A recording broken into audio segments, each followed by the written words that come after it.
So you talk about in great length about your own journey, also reflection on how social media has picked up to you, right? But it's also a demon. It's something that we really got to address in these times specifically. You talk about how, wait for it to bake and let the process take over. But we do have a current situation where a lot of our population is obsessed with this instant gratification that has come in, right? They wake up every morning just to count the number of likes, just to count the number of comments and shares that are coming in. That's a tricky process. And this is something that is now finally getting attention thanks to the pandemic. One thing good that came out of that. Yes. What's your advice to people on this one? One is this realization that everyone starts with 0 followers. People are not born with a million followers or born with XYZ.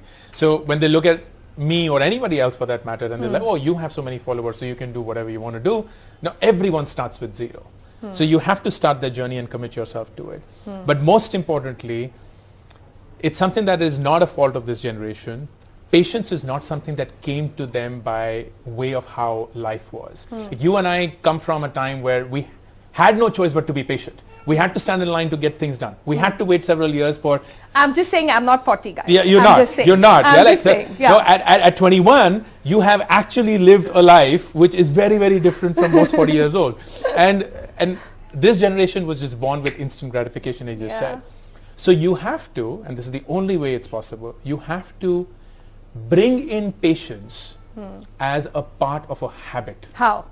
By genuinely waiting for things that you can get instantly.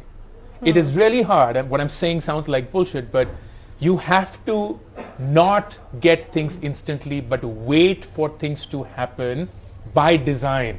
Even if things can happen instantly, you're like, no. For example, you can order a book online and get it tomorrow, but you'll be like, you know what? I'm actually going to go to a bookstore, find out a book, wait in line for the billing counter, and experience that journey while knowing that it'll take me several more days and hours to do that. Why would somebody do that? Because that's the only way that you learn patience through design. Otherwise, you're always going to be this instant gratification demon that is going to consume you. Okay, so let's just say you're saying slow down your life and do it by design. Yes. And wait in queue by design. Yes, wait in queue by design. By design. Guys, good luck. Try that and write back to us on how that went. Not going to be easy. Not going to be easy.